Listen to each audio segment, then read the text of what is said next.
Sa pagpamalandong nako aning maong ebanghelyo, nakapangutana sa kugamay nako, gasigi naman lang to silag panguha bisag kinsay mosulod, pero nganong dihay ni sulod nawa ka sulob og bisti paras kasal, gilabay pa man hinuos gawas, di ba?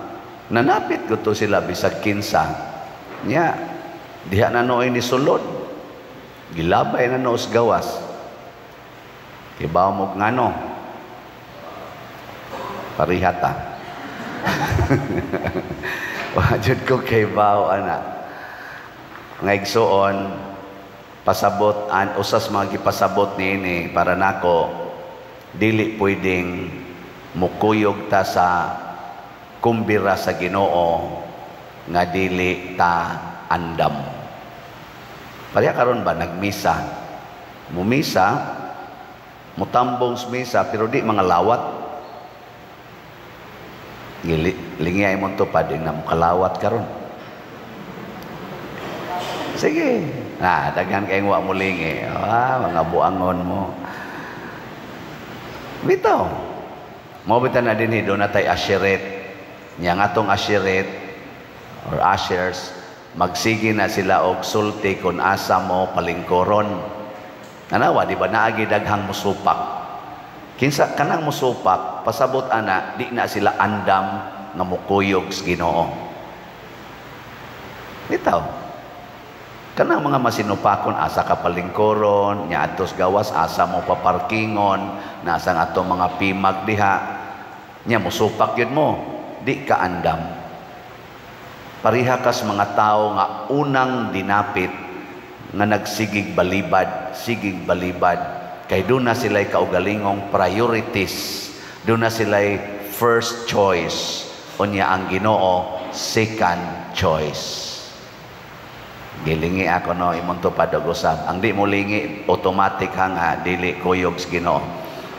Ing na ang Ginoo bay imong first choice. Ay gina. Kanang nilingi, congratulations, ang Ginoo mo inyong first choice. Ang uban ka na lang yung liog ay hinaot unta nga di na mo makalingi igumas misa. Kinahanglan tang kamautang mo lingi-lingi, kay ang gusto sa Ginoo, love your neighbor as yourself. Unsaon nimo pag-love sila, di jud ka mo tan-aw nila, magsige ra kag tutok des imong gustong tutukan. Stiff-necked people, matod pas Ginoo, you cannot enter into my rest. This is a stiff-necked people. Kana bitang mag-stiff-neck ka, unsa may tabo, magsige ra kag ana. Di na jud ka mulingi. Nya mo na gigamit sa Ginoo nga term, stiff-necked people.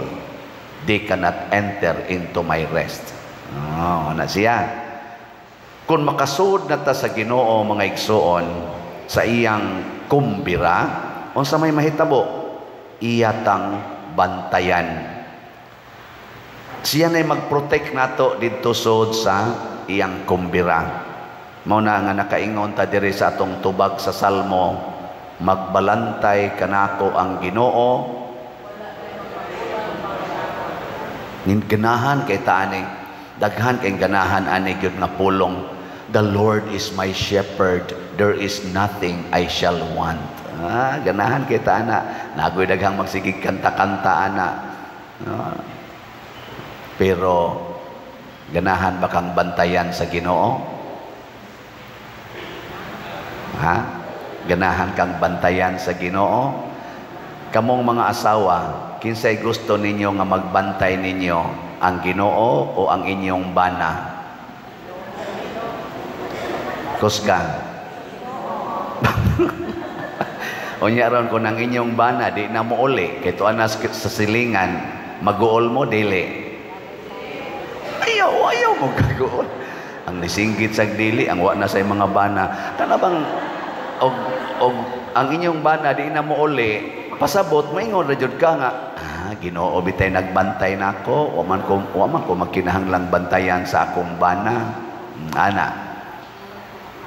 Kamo sang mga bana, kinsa man sa inyong gusto nga magbantay ninyo o mag-atiman ninyo, ang Ginoo o ang inyong asawa?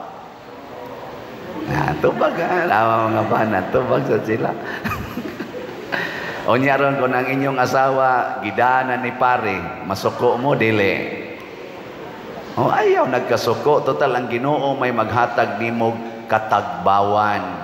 Wala na'y magmakulang pa kanimo. Kung masuko gani kang ang imong asawa, gidana ni pare, sa to pa, kuwang pa di ay.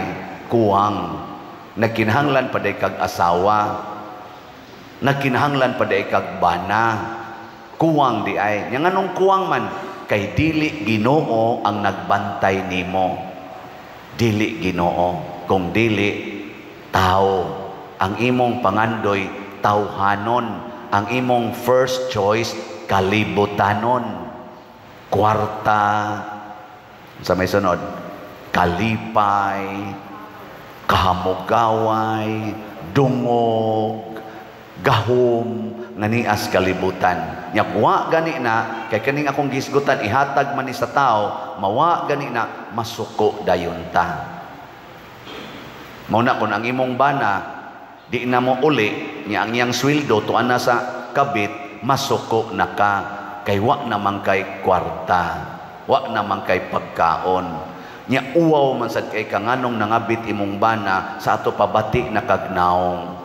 Batik na kagbatasan, insulting kay na nimo, wa na kay honor, wa na kay power as wife. Mao na kay laog man kaana, nagkinahanglan man kaana to satisfy yourself, masuko na ka. Pero kung ang Ginoo mo imong yung tinuod nga magbalantay, mo imong first choice, matod pa ni San Pablo diri sa ikaduhang pagbasa, mga igsoon na sinati ko ang pagpuyo diha sa kawadon ug kahamugaway, nakakaton na ako niining paagiha sa pagkinabuhi bisan diin ug bisan kanusa, busog ako kun gigutom, hamugaway kun nagkalisod-lisod, may kalig-on ako sa pagsagubang sa tanan tungod sa gahom nga gihatag kanako ni Kristo.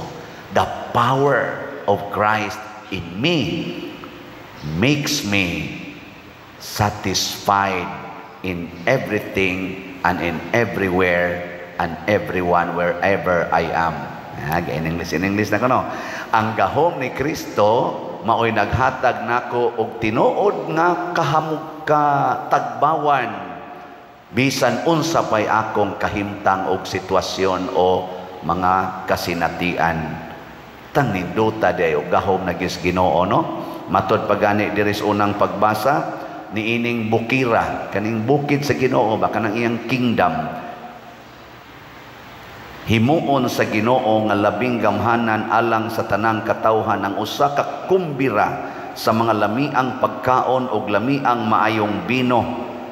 Ug langkato niya ang panganod sa kagul-anan nga nagpandong sa kanasuran. No more pain, no more hunger, no more troubles and chaos. Pagkanindot di ay kung ang Ginoo na magpuyo nato. Okay, lingay mong tupad. Ina ang Ginoo ba'y nagpuyo diha ni moron?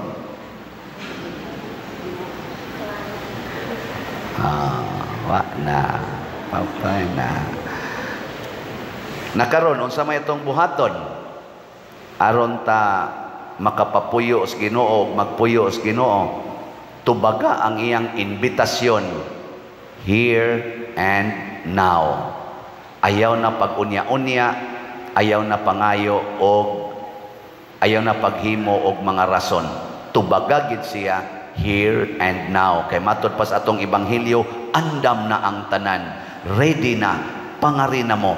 Ningon, moadto pa ko sa kong uma, moadto pa ko sa kong business, moadto pa ko, napa ko diri, daghang excuse, di ka pwede. Here and now. Kung moingon ang Ginoo, kanang imong kwarta, ipalit nagsalat, here and now. Palit dayon.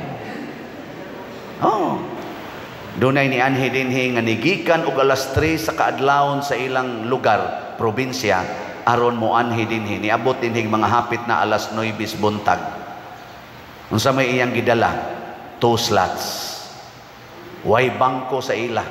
Iya na lang gi personal og bitbit nganhi. Nagsakay intaw habal-habal diha. gikaspir. Nya akong gipangutana ngano maning ingon ani maning inyong gibot, ya amo ning gitigom-tigom sa akong asawa pader. Among gitigom-tigom kay ipalit unta namo bag-ong sakyanan ba. Nya pagkadungog nako pader nga naay panginahanglan diri, niingon ko sa akong asawa, day pwede di lang sa tamo palit og sakyanan, ato lang usa ning ihatag ngadto sa kuan simbahan ni Father Siano. Ingon sa dayon ko niyang asawa, uy, okay kayo na ay. Awa sila mo palit og dayon og sakyanan, ilang gihatag dinhi. Habal-habal ra gutaw niyang gisakyan. Nganong di man mo mupakpak nga mao man ni akong giingon. Sus. Kani sila mo wala na ning hahanapin pa. Kay ang ilang priority is the church, dili ang ilang kaugalingon pagkanindot. Ako god natandog kay kuniya, akong pakanon di mo kaon kay humana siya kaon. Akong pa kaning snackon, ayaw lang pa din, ayaw lang. Ay mo balik sa dayon karon kay balik sa kusamo karon. Ana, sakay lang sa siya sa balhabal. Nagtan-aw ko niya samtang nag-angkas ngadto sa motor.